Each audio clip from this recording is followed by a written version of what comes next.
صدیق کو صداقت ملی تمہارے نبی کی وجہ سے، عمر فاروق کو عدالت ملی تمہارے نبی کی وجہ سے، عثمان کو صحابت ملی تمہارے نبی کی وجہ سے، علی کو شجاعت ملی تمہارے نبی کی وجہ سے، حمزہ سید الشہداء لقب ملا تمہارے نبی کی وجہ سے، عائشہ کو صدیقہ کائنات ہونے کا لقب ملا تمہارے نبی کی وجہ سے، ارباب علم و دانش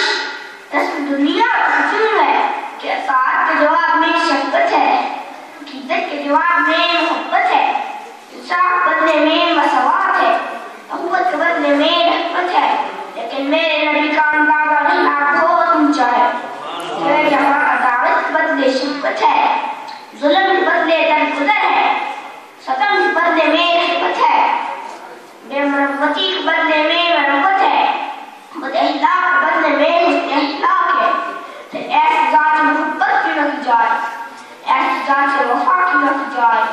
اسی لیے شاعر نے کہا کہ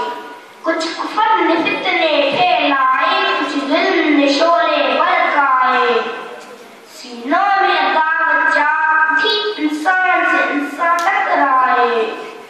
پامال کیا برباد کیا کمزور کو طاقت والوں نے، جب ظلم و ستم حد سے گزرا تشریف ہم بدلے آئے۔